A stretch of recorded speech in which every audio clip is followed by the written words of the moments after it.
and we are very grateful.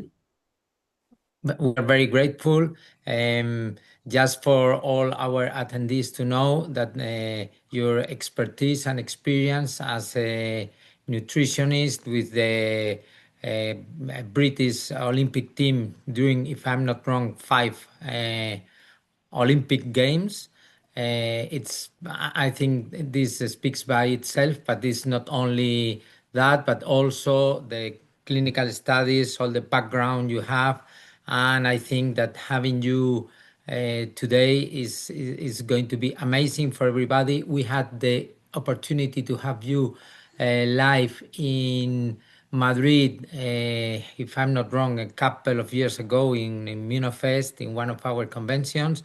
And I'm pretty sure most people here had the opportunity to listen to you during that presentation. It was fantastic one, and that's why they are really looking forward to listen to you again. And well, thank you very much for joining us, and please go ahead. Thank you ever so much, Aurelio, for the introduction. It's nice to see you again, and it's always a pleasure for me to do these presentations and engage with the Immunotech crowd. So I'm going to turn my camera off while I do the presentation because I always find it a bit of a distraction seeing myself. So if people don't mind, I'll just turn that off there. So what I've got planned for us is for me to talk for about half an hour. Let me just see if my slides are going to switch over here. Here we go. Okay. So I'm going to talk for about half an hour and then we can take questions afterwards. I'm sure people have got plenty of questions they want to ask and hopefully we'll generate a few as we walk our way through the presentation. So I'm going to cover a number of Immunotech's products, but first and foremost, because there will be some scientific language involved in the presentation, I thought a good starting point really was to give some explanation and context around oxidative stress. And I think we all have different ways of learning, but I often find that if I can sort of visually picture something, it helps me remember, helps me learn. And I think with oxidative stress, it is a complex topic. I often have to sit down and explain it to athletes and coaches. But I think a really nice way to think about oxidative stress is this seesaw that you see in front of you. On one side of the seesaw, we've got the pro-oxidant. You can think of that as damage. You can use quite simple language. And then on the other side of this seesaw, we've got the antioxidant, the body's defense. And oxidative stress is disturbance in this balance where we've got an increase in the damage or an increase in pro-oxidants. So we can't, or it's very difficult to measure these reactive oxygen species. And what we often measure is sort of downstream footprints, if you like, where these reactive oxygen species have reacted with proteins and lipid inside cells, causing damage. And this was, oxidative stress was first defined back in 1985 as a disturbance in this pro-antioxidant balance. But more recently, as our understanding has increased, we recognize that these reactive oxygen and reactive nitrogen species that used to be called free radicals, but we don't use that terminology anymore, are actually not to be thought of as just detrimental. And what I mean by that is when we have undertake a bout of exercise, there will be a burst of these reactive oxygen species, and they will drive some of the adaptations that come with exercise. So with exercise, we get a small increase in oxidative stress that will then, when we stop exercise, switches off. Now, just to build on the concept of oxidative stress and help you visualize things a little bit further, again, using the seesaw analogy, you can see we've got pro-oxidant on one side and then a whole host of different things that are capable of modifying or influencing that pro-oxidant. And then on the other side of this seesaw, we've got the antioxidant. So what drives the pro-oxidant primarily is, certainly in the context of an athlete, is training. But we can see an increase in oxidative damage with loss of sleep, certainly with illness, with injury, psychological stress, muscle damage, heat, and then of course on the antioxidant side you'll recognize a lot of things there being beneficial for health, training, good source of protein, high quality proteins, fruits and vegetables, nuts and seeds. All of these can help the body build its own antioxidant enzymes, proteins, but also things like fruits and vegetables contain antioxidant vitamins and phytonutrients. Important concept to kind of remember is the body's always looking to rebalance things, okay? So if we disturb homeostasis through a bout of exercise, or we're under some other stress, be it psychological, the body's going to want to restore and get itself back to an equilibrium, to homeostasis. And this is my last slide on oxidative stress, and all I want to sort of convey here is when we're working with athletes, think of an athlete moving through the training program as this red line that you see, this curve. They go up the curve as the training programs are progressed. There's an increase in oxidative stress, but there's a nice balance between the training and the recovery, such that they adapt appropriately. They continue to see improvements in physiological function, but then there's a sweet spot where there's any more oxidative stress. In other words, if they're overloaded too much, then performance, physiological function starts to decline, and then we start to end up with problems like increased fatigue and inflammation and mitochondrial dysfunction. And what's noteworthy about chronic diseases is there's usually a lot of oxidative stress as part of the pathophysiology of chronic disease. Now, with chronic disease, the oxidative stress is persistent. It doesn't switch off. Whereas exercise, we have a bout of exercise, burst of oxidative stress, we then stop exercising, we rest, the oxidative stress resolves, that switches on a whole host of genes that code for different proteins, that helps our body adapt, and then we're fitter and stronger for the next session. I mean, that's an oversimplification, but hopefully it helps you get the concept. So let's dive into some of the products. I know of no other protein products on the market that are as extensively researched as Immunocal is. And indeed, this is how I discovered and came across Immunocal. When I was trawling through the scientific and medical literature, preparing for the Olympic Games in China back in 2008, we were looking for means of optimizing athlete recovery and health where we might look to get an edge. And I stumbled across the Lands paper that was published way back in 1999, and that introduced me to Immunocal. And obviously I reached out to Immunotech and I've had a working relationship with them ever since and been using the product with athletes. But that early study by Lands showed an increase in physical performance, reduced sensations of fatigue, and importantly, we're taking the Immunocal, an increase in blood and tissue glutathione. I've highlighted some other studies here. In grey there's been a real interest in exploring the role of late that Immunocal might have in protecting against traumatic brain injury. Now, these studies are in animals at present because you wouldn't get ethical approval for causing a traumatic brain injury in a human, but because oxidative stress is part of the pathophysiology of traumatic brain injury, there's a role to be had there for Immunocal in helping protect the brain and helping recovery. I've written some papers myself around unexplained underperformance syndrome, and I've got a slide that will dive into that in a little bit more detail. So that's got some crossover and similarity to chronic fatigue syndrome. And then there's the fact that some interesting studies looking at using proteins that are rich in alpha-lactoalbumin to improve cognitive performance and mood. So just to sort of highlight and give it another light touch, you can see a figure on the right here that has a list of different amino acids, and you can see Immunocal and then compared to a sort of standard whey protein. And what we can easily see is that three particular amino acids stand out as having a much higher content. We've got leucine, which is one of the branch chain amino acids, which is crucially important for switching on protein synthesis, so starting the repair process in the muscle. We've got tryptophan, which is the precursor for serotonin, heavily involved in regulating mood. We see high levels of tryptophan in Immunocal.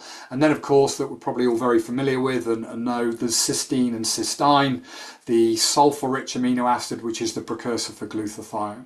So the fact that Immunocal is undenatured means it has these large proteins that haven't been destroyed by heat. We've got alpha-lactoalbumin, we've got lactoferrin, we've got immunoglobulins. These are excellent for supporting the immune system and in turn increasing tissue glutathione. So I don't know about Spain, but certainly here in the UK, there is an awful lot of press about mental health. The press are always telling us here we have a public health problem with regards to mental health that simply isn't being addressed. And I think it's important to recognise and have some understanding that protein sources that are an excellent source of alpha-lactoalbumin, which Immunocal is, are able to improve mood, reduce stress hormones, raise brain serotonin in those under stress, and indeed improve cognitive performance. And athletes have to battle with a lot of stresses. They have the pressure of competition. They have sometimes, quite often as well, the financial challenges, particularly in the Olympic setup. And indeed, like the rest of us, they have to deal with, family issues, relationships, and all the rest of it. So for me, working with athletes, managing their mental health is important, as well as managing their physical health. Now, over about 10 years ago, we set up a clinic in London. That clinic was based around receiving athletes that had a diagnosis of unexplained underperformance syndrome, which is known elsewhere as overtraining syndrome. We don't use overtraining syndrome in the UK because primarily with athletes, it's often not the training per se that causes the presentation. The key feature of overtraining syndrome and unexplained underperformance syndrome is debilitating fatigue. So it has a lot of similarities with chronic fatigue syndrome. So athletes are unable to undertake their normal training program. Indeed, they can be so fatigued that just performing daily activities can be a real challenge for them. And this carries, a big mental burden. So we set up this clinic where we'd have athletes referred in, they'd be screened for any medical problems to ensure that there was nothing medical going on. And then we would run a battery of physiological tests, screen their diets, go through various questionnaires, do some exercise testing, and then we would reconstruct their training programs and their diet. But a central feature of their rehabilitation program was using Immunocal. We would bring Immunocal or introduce Immunocal into their diets, and we would drastically increase the content of fruits and vegetables and nuts and seeds as well to boost that phyto content, which we know is capable of stimulating and upregulating the body's cytoprotective genes and making them more resistant to stress. Nathan, please, can you speak slowly? It's for the translation.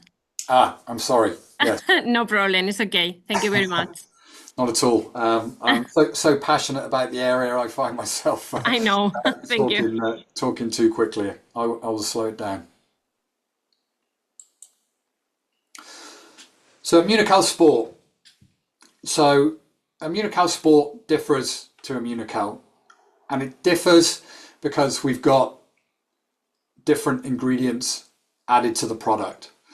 The three different ingredients that stand out are the beetroot powder, the tart cherry extract, and L-citrulline.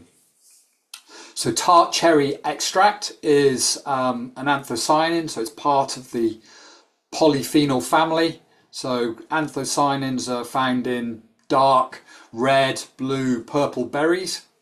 And there's been a lot of interest over the last 15 years studying the impact of these berries and their extracts on muscle recovery in athletes. And it's pretty clear that they help facilitate faster muscle recovery. They can reduce inflammation and reduce oxidative stress and allow the athlete to recover quicker from heavy exercise. The beetroot and the L-citrulline. So beetroot extract, as it sounds, extracted from beetroot. and L-citrulline is an amino acid. Both of these work to increase nitric oxide. What is nitric oxide? Nitric oxide is produced in the body and it causes the blood vessels to dilate. And through dilating blood vessels, you can increase blood flow and oxygen to the working muscle.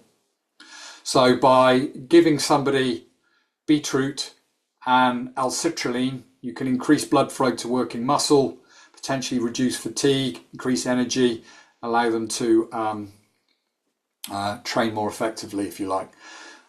Now, there's some important points to note here, that this product is for healthy individuals and not those with any chronic disease.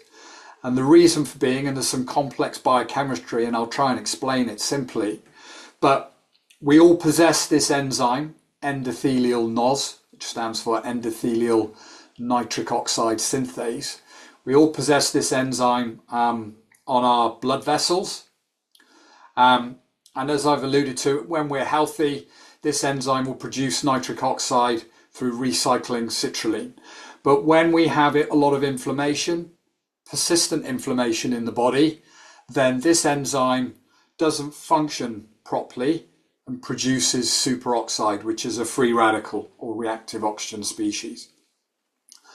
And so with this enzyme being dysfunctional, we have more superoxide around, which is harmful. And because we've got upregulation of this iNOS, which is an inflammatory version of this enzyme, which produces nitric oxide, you've got the mix of superoxide, nitric oxide producing peroxynitrate, and peroxynitrate is very harmful to cells. Indeed, it's been implicated in causing chronic fatigue syndrome in some cases. So important that this product is only used with those that are fit and healthy, not with anyone with any chronic disease.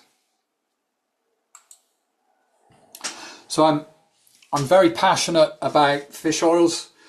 We've used fish oils with athletes for a long period of time.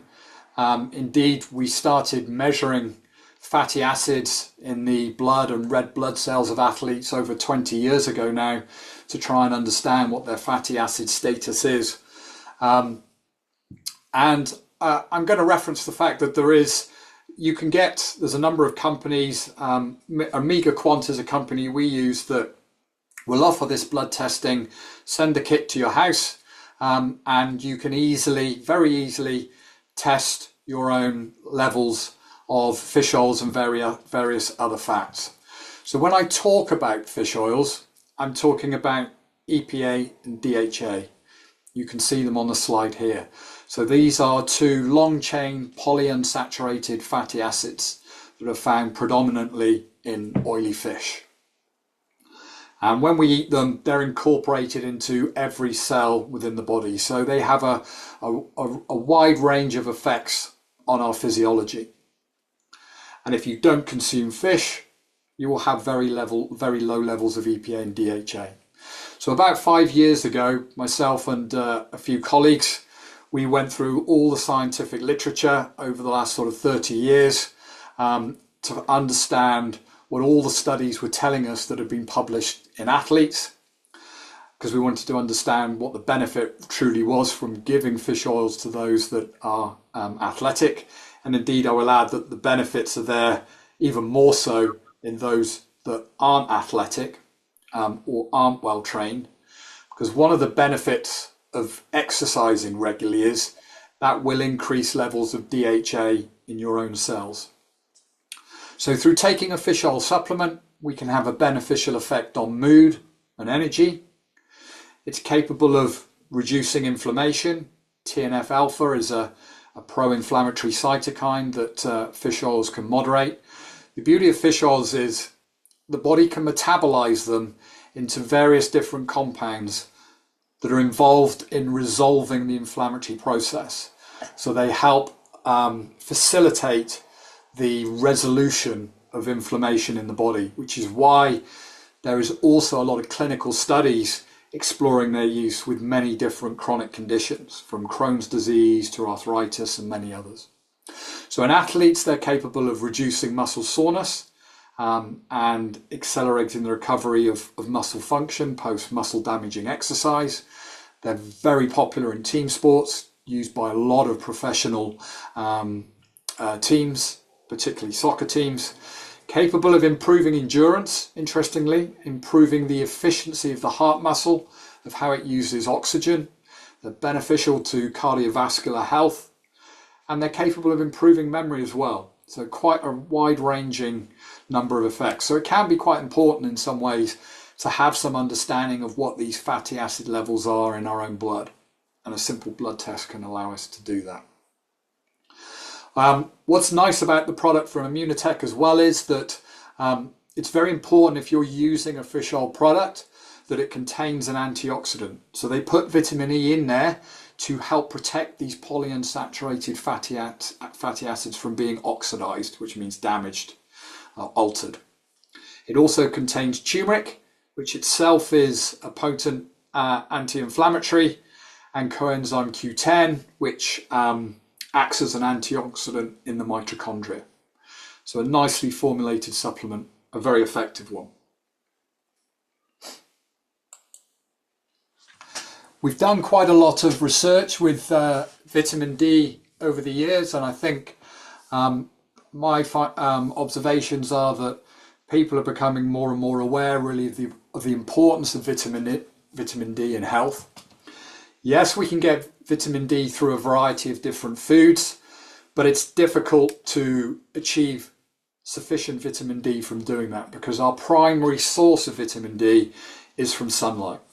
So in the summer months and late in the spring, our bodies are capable of synthesizing vitamin D from sunlight, from UVB on our skin. That does decline with aging, but we're still capable of synthesizing a lot when we expose our face, our arms and our legs, particularly to the sunshine. But in the winter months, even on sunny days, the sun isn't strong enough and sufficient to allow our skin to produce vitamin D. So it is very beneficial through the winter to take a vitamin D supplement, particularly as well as the winter is the flu and cold season, and is when we're all more susceptible or exposed to more viral and bacterial pathogens. The benefits of preventing vitamin D deficiency are substantial in terms of immune function, reducing our risk of upper respiratory illness and disease burden. So typically allowing our body to clear that infection faster, the symptoms not being as severe if we do pick up an infection. From an exercise perspective, there are lots of vitamin D genes in the muscle, so it plays a role in how the muscle remodels, repairs and adapts to exercise. Interestingly as well, studied vitamin D deficiency, it has a negative effect on mitochondrial function. So if an athlete presents with fatigue, vitamin D is one of many things we will screen them for to ensure they're not deficient, because we know that can lead to a fatigue presentation.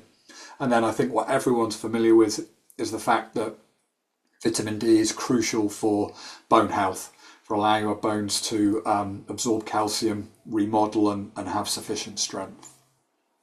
The European Food Standards Authority sets 4,000 international units as the upper daily limit, so we don't want to exceed that as a daily dose. I've included one study in here briefly just because I think it's an excellent study, but it nicely captures the impact of, in this particular study, supplementing with vitamin D over a 12-month period. You can see in figure 3 here that they measure the vitamin D at several time points over the year, but the individuals taking the vitamin D supplement don't end up with vitamin D toxicity. There are no vitamin D levels over 150 nanomoles there. But what's important is they selected individuals who are prone to illness and susceptible to infections, and they were able to demonstrate and conclude that vitamin D supplementation reduces symptoms and antibiotic consumption among patients with increased frequency of respiratory tract infections. And indeed, that's our own experience working with athletes. We routinely measure their vitamin D anywhere between 2 or 4 times a year, and we will look to optimize their vitamin D levels to ensure that they are as resistant as they can be to picking up illnesses and fighting them off. Just going to take a drink.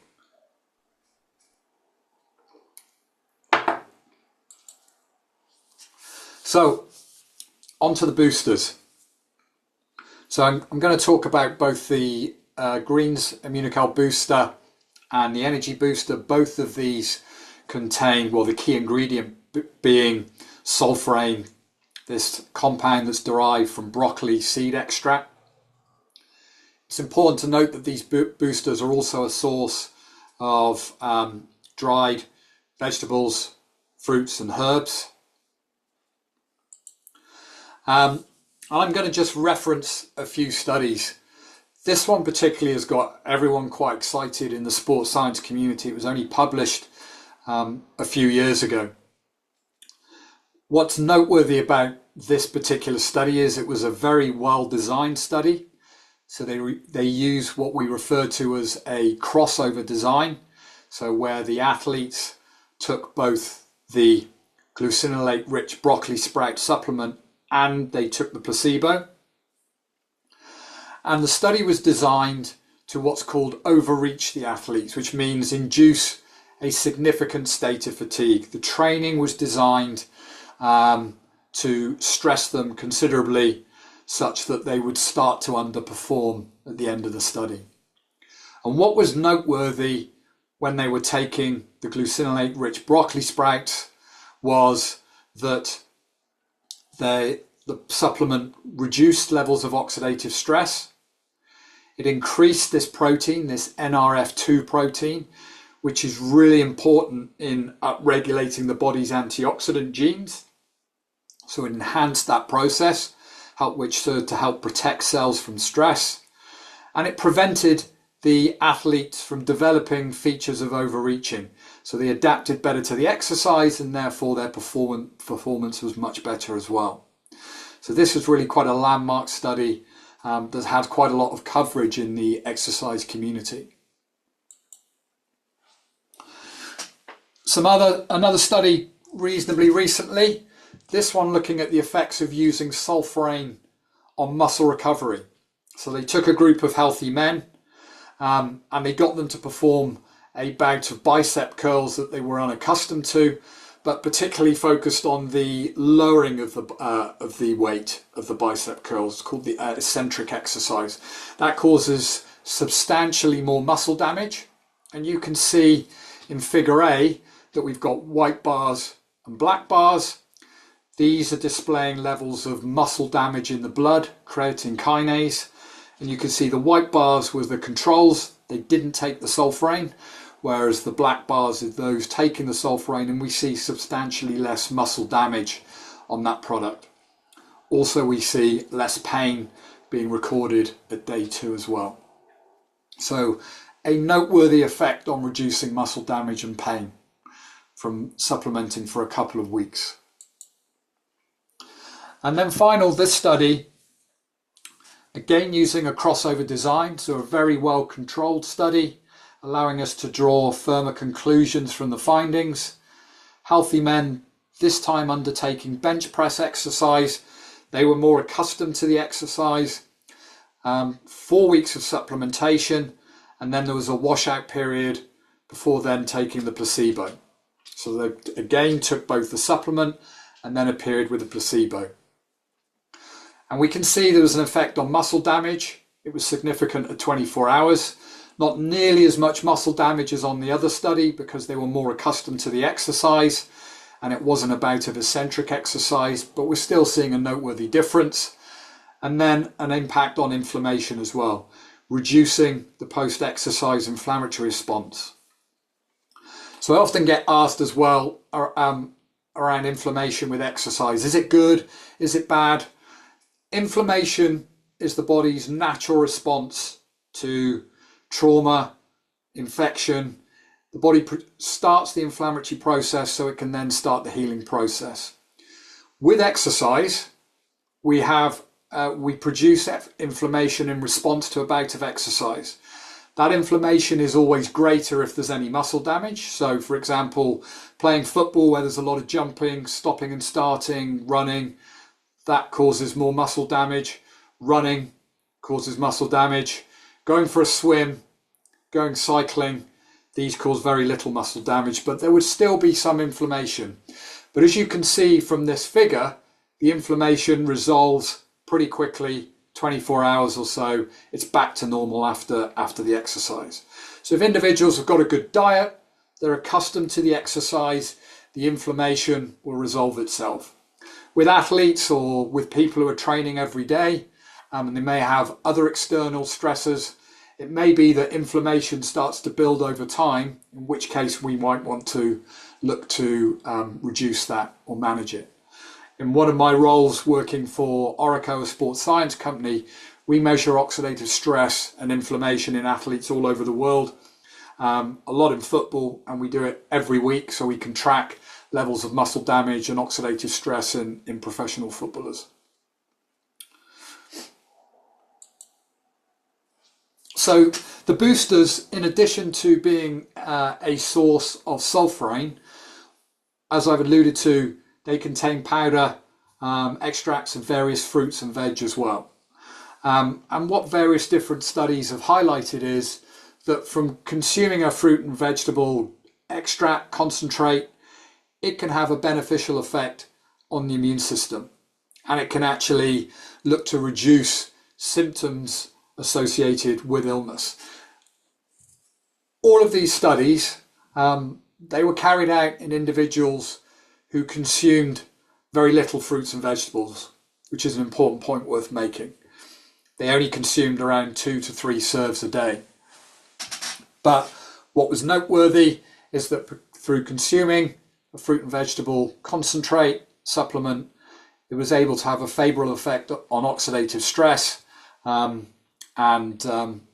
reduce cold symptoms and enhance elements of the immune system.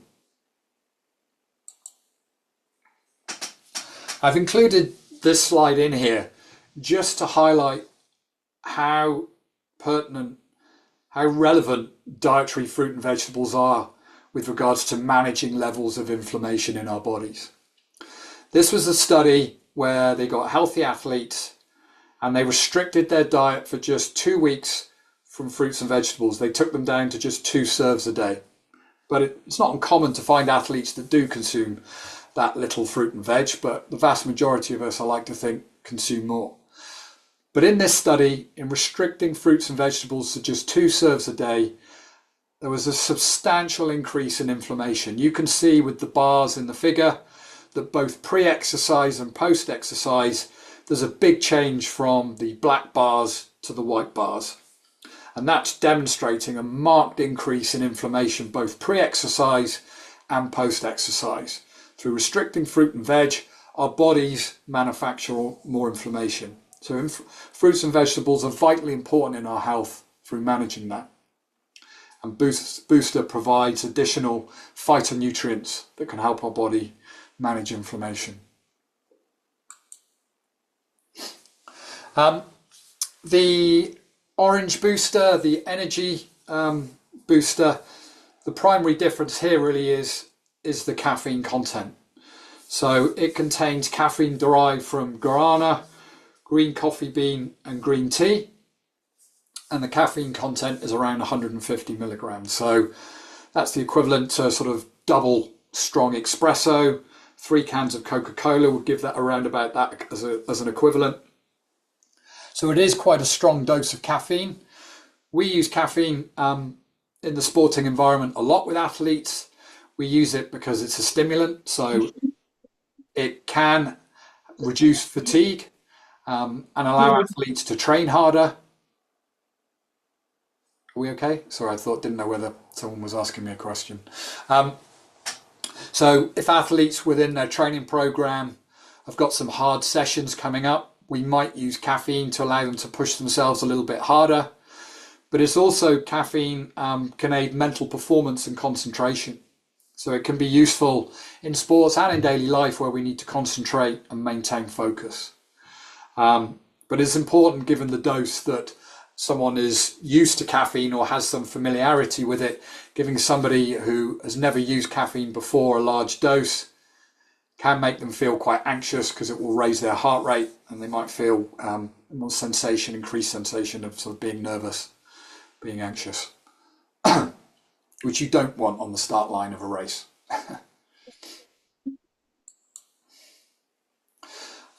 So when does it make the most sense to use the Solframe booster as a sort of part of a sports training plan? I like to sort of use it as a sort of structure it into the athlete's program. So I will have a look at when they've got periods of heavy exercise, or we know they're going to go through a heavy training block that's designed to really move on their endurance, if you like. So we will want to enhance how they adapt and recover. Or it may indeed an athlete that we know has got additional stress going on in their life, and we want to enhance how they recover and reduce the risk of them becoming excessively fatigued.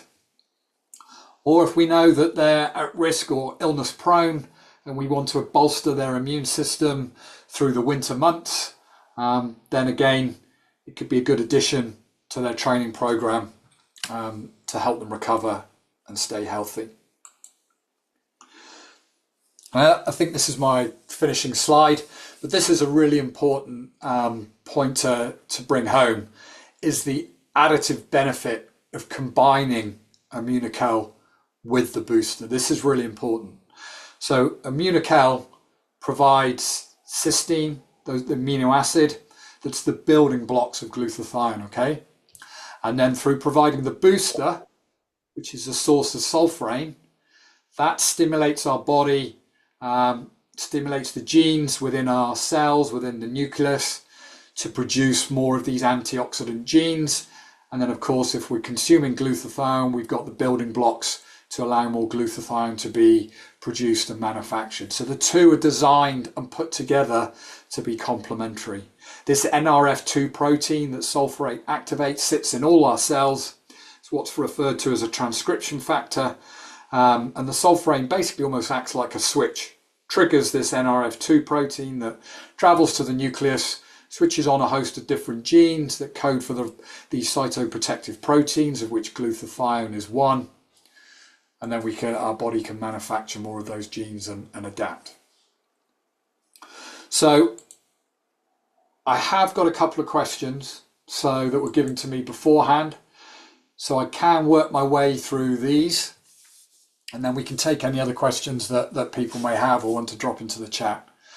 So first one is, for someone who works out regularly, gym, running, which is more important, energy for the workout or recovery afterward? Good question.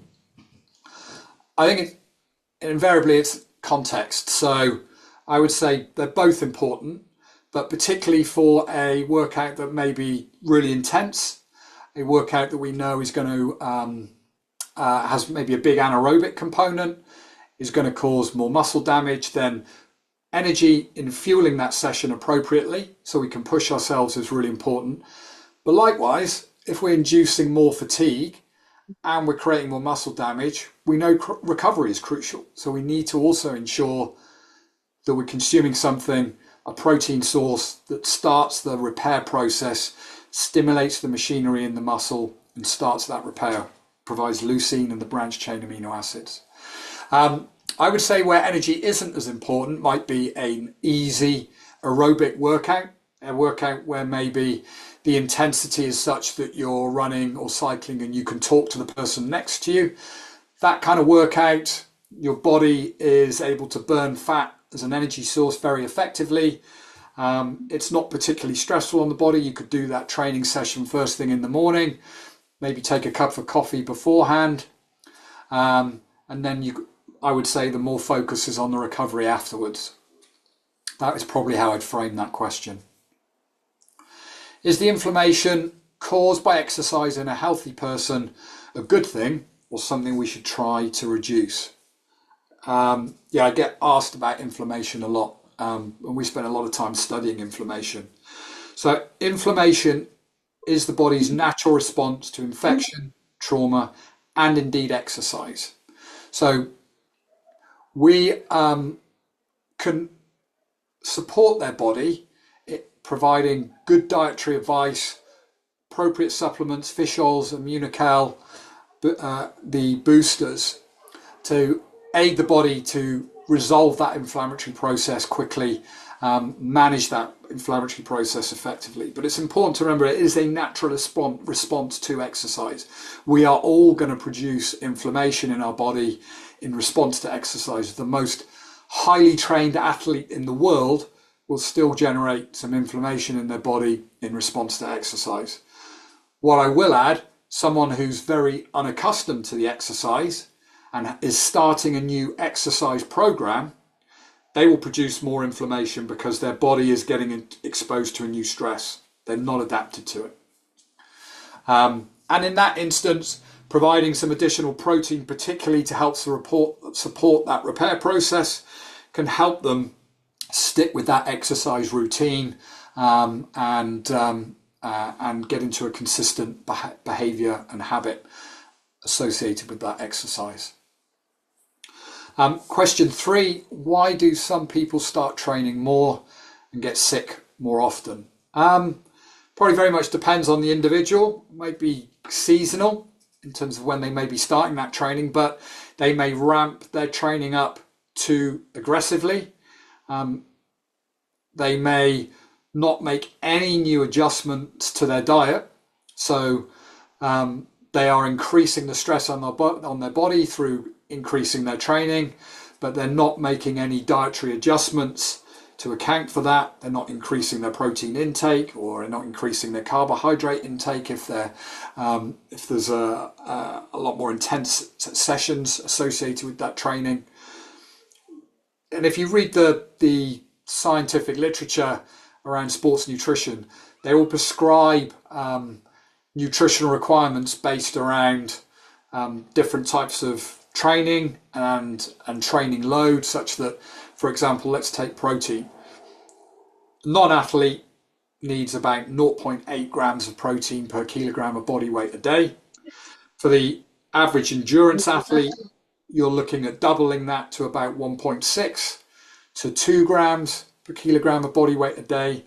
For a strength athlete or those involved in, say, team sports, you'd be looking to target around the 2 grams per kilogram of body weight a day. And indeed, I may well go higher if they're under a lot of training stress or in a particular heavy training period.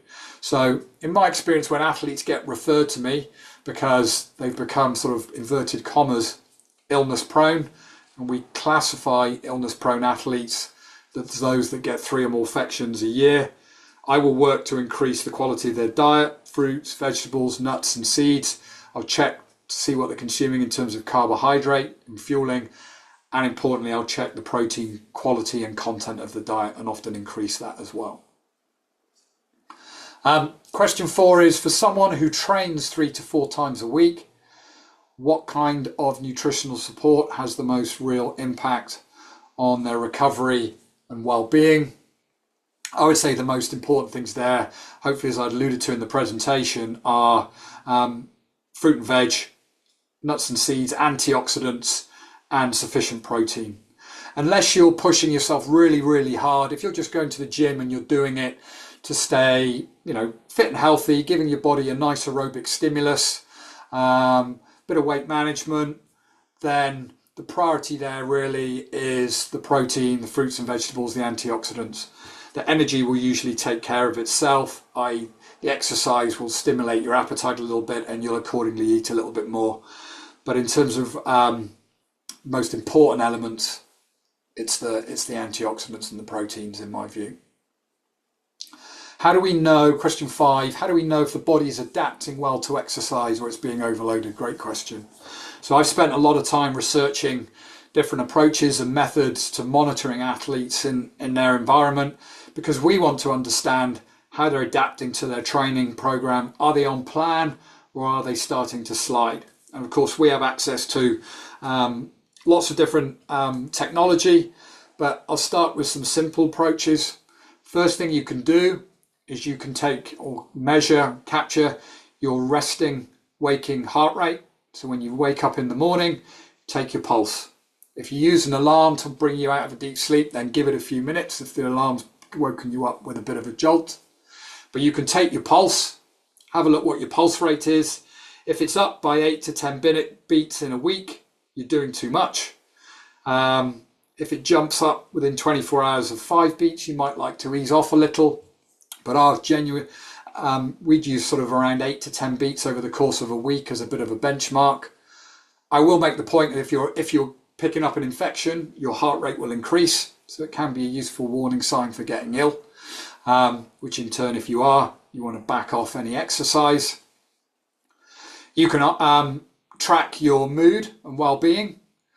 Key feature of doing too much exercise to the point of being overloaded is motivation disappears, your willingness to exercise declines.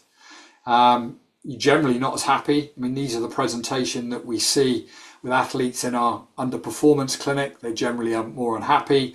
They've got loss of motivation. Their body feels more sore. So we would ask these questions on a regular basis with athletes when they're training, so we can capture that information. You can score if there's a training session that you do regularly that's a very consistent training session that you're well adapted to, you could score how hard that was. There's a Borg scale which you can download online, BORG scale 1 to 20. And you can use that scale to rank how hard the exercise session was, and you can use that to guide you over time. If it's becoming increasingly hard to do a session that's typically quite easy for you, that's a bit of a red flag. So hopefully there's some useful knowledge. I mean, we measure biomarkers. That's what we do at Orico. So we track a whole host of different biomarkers in the athlete's blood, so we can really be much more objective. But there's a lot of interest in using things like Whoop and different and Aura. So these are rings that will track heart rate. They'll look at heart rate variability, and the technology there is getting quite better at understanding how we respond to stress. They can be quite useful as well. So, gosh, I've talked longer than I thought I would do. That's 50 minutes. So, well, hopefully I've answered a lot of questions, and it's been useful. More than happy to take more questions if people have any and want to send in any. Yeah. I'm just going to have a drink. Yes. Thank you so much, Nathan. A fantastic and very useful presentation. It's been a pleasure having you here, and I take note the questions. Maybe I can share the question with you. Yep. Okay, and then take the answer to the consultants. Yes. Okay. So you'll ask me the question, I'll answer it to you, and then you'll in turn give the response in Spanish. Sounds good. Perfecto. Chicos, voy a anotar las preguntas que hay ahí en el chat y luego se las paso al doctor para que pueda él responderlas y así tenemos las preguntas, porque ya son las 8 menos 10 y yo creo que ya para Nathan ya ha sido suficiente. ¿De acuerdo? Así que thank you so much, Nathan, again. Was a pleasure, this session. No problem. Okay, so see you soon. Okay? See you soon. Okay. Bye-bye. Okay. Bye. Cheerio. Thank you. Gracias, Bye, chicos. everyone. Gracias, Marco, el Thank you intérprete. so much. Muchas gracias Very por la much. sesión. Thank you. Thanks a million. Thank you. Bye. Thank you very much. Thank you so much. Thank you. Chao. Cheerio, Thank you. everyone. Bye-bye. Thank you. Gracias. Gracias. Thank you so much.